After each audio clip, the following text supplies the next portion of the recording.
الحمد للہ نحمده ونستعینه ونستغفره ونؤمن به ونتوکل علیہ ونعوذ باللہ من شرور انفسنا ومن سیئات اعمالنا من يهده الله فلا مضل له ومن يضلل فلا هادي له ونشهد ان لا اله الا الله وحده لا شريك له ونشهد أن سيدنا ومولانا محمدا عبده ورسوله صلى الله تعالى عليه وعلى آله وصحبه وبارك وسلم.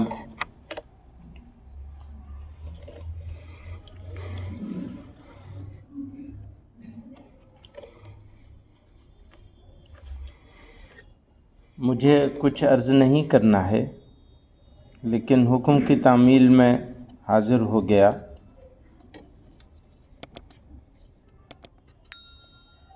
مفتی عفان صاحب نے اور اس سے پہلے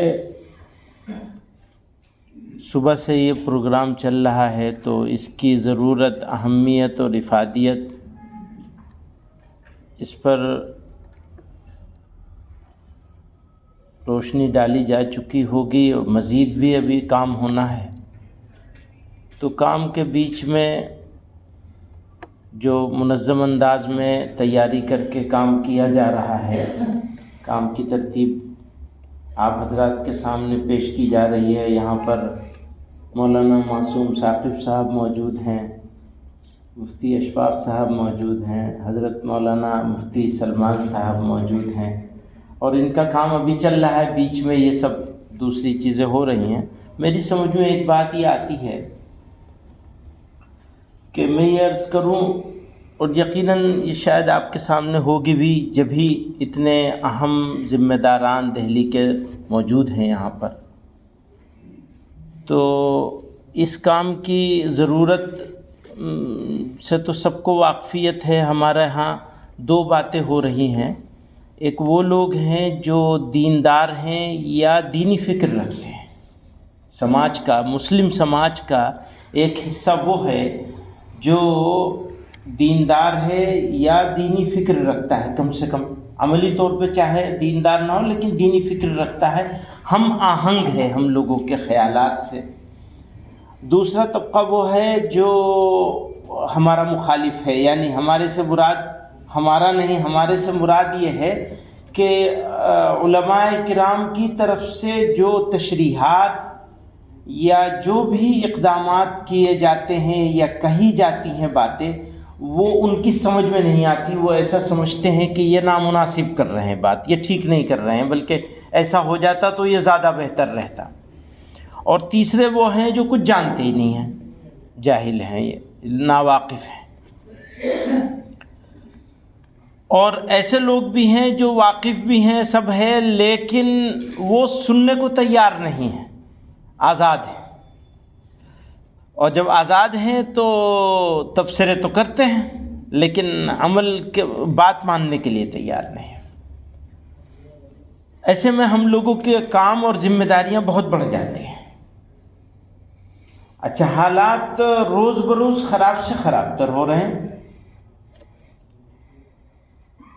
قانون سازی کے ذریعے سے، یا جو پہلے سے کچھ چیزیں حاصل تھیں یا نہ بھی حاصل تھیں لیکن ان کی مخالفت نہیں تھی، ان کو مختلف قوانین کے ذریعے سے مخالفت کر کے ان کے راستوں کو روکنے کی کوشش کی جا رہی ہے. ایک بات تو میں یہ کہہ دوں کہ جن ملکوں میں مسلمانوں کا غلبہ اور تسلط ہے وہاں بھی کوئی سننے والا نہیں ہے. تو اگر ہم یہاں محکوم ہیں، کسی درجے میں مان لیا جائے کہ ہم یہاں محکوم ہیں، جس کا احساس آج کل زیادہ پیدا کیا جا رہا ہے، یعنی ہے محکوم، اس سے انکار نہیں، لیکن ابھی اس کو ہماری محکومیت کا احساس ہم کو دلایا جا رہا ہے. اس کے باوجود جب ہم دیکھتے ہیں کہ جہاں ہم محکوم نہیں ہیں تو سوائے ایک ملک کے، دنیا میں سوائے ایک ملک کے، میں نام لوں گا افغانستان کا، سوائے افغانستان کے، اللہ تعالیٰ اس کی حفاظت کرے، سوائے افغانستان کے دنیا میں کسی جگہ مسلمان اس حیثیت سے، جس حیثیت پہ، جس پلیٹ فارم پہ یہاں بات ہو رہی ہے، یعنی 3 طلاق جرم ہے، یہ یہاں اب ہوا ہے، اور پڑوس کے دونوں ملکوں میں دائیں بائیں، جہاں سے میں آج ابھی دوپہر میں آیا ہوں، وہاں پہ بھی 1971 سے فیصلہ ہے، دے ہی نہیں سکتے، دے دو گے تو واقع نہیں ہوگی۔ یہاں تو ابھی یہ بھی کنفیوژن ہے ان لوگوں کو، پابندی لگانے والوں کو یہ نہیں معلوم ہے کہ یہ ہوگی یا نہیں ہوگی۔ آپ سمجھ رہے ہیں؟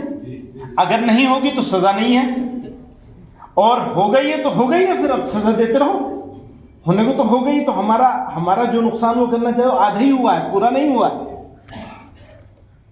خیر، آپ قیمتی لوگ ہیں، یہ حضرات یہاں تشریف رکھے ہیں، ہمارے امیر شریعت یہاں تشریف رکھتے ہیں حضرت مولانا شمیم صاحب دامت برکاتہم، اور نائب امیر شریعت ہیں مولانا مفتی ذکاوت صاحب۔ یہ حضرات الحمدللہ ان حضرات نے شروع کیا، اور ابھی ہوتے ہی ماشاءاللہ آپ حضرات کو جمع کر لیا۔ اب ضرورت اس بات کی ہے کہ مقامی طور پر مضبوطی کے ساتھ کام کیا جائے، اہتمام کے ساتھ کام کیا جائے، لوگوں کے بیچ میں پہنچا جائے۔ یہ جو گیپ ہے، یہ جو خلا ہے، بیچ میں خلیج ہے عام مسلمانوں کے بیچ میں اور علماء کرام کے بیچ میں، اس کو دور کرنے کا سب سے بہترین ذریعہ اور آلہ جو ہے آپ کے پاس، وہ امارت کی شکل میں ہے، مساجد کی شکل میں ہے۔ مساجد کو آپ اگر مرکزیت دے دیں گے اور کوشش کریں گے کہ آپ کے ذریعے سے مسائل کے حل میں، اچھا مسائل کے حل میں 2 باتیں ہیں۔ ایک بات تو یہ ہے کہ جھگڑا ہو گیا اور آپ کے پاس لوگ لے کے آئے، ایک یہ ہے کہ جھگڑا ہونے نہ دیا جائے، اس کے لیے کاؤنسلنگ ہونی چاہیے۔ کاؤنسلنگ کے ذریعے سے جو مسائل بچوں کے سامنے ہیں، نوجوانوں کے سامنے ہیں، بچیوں کے سامنے ہیں، عام لوگوں کے سامنے، عام مسلمان نوجوانوں کے سامنے ہیں، یا عام مسلمان شادی شدہ زندگی میں زیادہ مسائل کھڑے ہوتے ہیں، نکاح کے وقت سے ہی ان کی تربیت کا نظام ہو۔ کاش ایک ضلع ہمارا ایسا ہو جائے، یا ایک مسجد یا ایک علاقہ ایسا ہو جائے جہاں نکاح سے پہلے، یہ میرا خواب ہے، اللہ تعالیٰ پورا کروا دے، آپ حضرات میں سے کسی صاحب کو کھڑا کر دے کہ نکاح سے پہلے لڑکے اور لڑکی دونوں جن کا شادی ہونے والی ہے، ان کی تربیت کا انتظام ہو جائے، 1 روز کی، 2 روز کی، 3 روز، جو بھی ہو۔ ملیشیا میں وہ تمنگ حاجی والے، نکاح ہو ہی نہیں سکتا، پہلے سرٹیفکیٹ لے کر کے آؤ کہ تم نے تربیت حاصل کی ہے یا نہیں کی ہے۔ اب یہ سب ہمارے لیے فوراً یہ مشکل ہے عمل کرنا، لیکن کسی جگہ پر تھوڑا سا کچھ شروع کیا جا سکتا ہے۔ اچھا وہ نہ ہو، آپ صرف کاؤنسلنگ سینٹر بنا دیں۔ گجرات میں، تامل ناڈو میں کہیں لوگوں نے بنایا ہے کہ ہم نے تو یہ کہا کہ محاکم شرعیہ بنائیں گے، جھگڑا ہوگا تو تم ہمارے پاس آؤ، شریعت کی روشنی میں اس جھگڑے کو حل کریں گے۔ انہوں نے کہا ہم جھگڑا تمہارا کچھ حل نہیں کریں گے، جھگڑے کا حل کے لیے ہم کہیں نہیں جائیں گے، ہم تمہیں سمجھائیں گے کہ تم آپس کے جھگڑے کو کیسے ختم کر سکتے ہو۔ اچھا اس کام کو محاکم شرعیہ کرتے ہی ہیں، لیکن اگر علماء جو محاکم شرعیہ کا کام کر رہے ہیں، اگر وہ تھوڑی نفسیات کی ٹریننگ بھی لے لیں، اور جیسے آج کیا یہ تربیت ہو رہی تھی، اس میں کچھ 1-2 گھنٹہ نفسیات کے اوپر بھی بات ہوتی، تو بہت اکثر مسائل ویسے ہی حل ہو جائیں، اور اگر پہلے سے کرنا شروع کر دیں تو اور اچھا ہوگا۔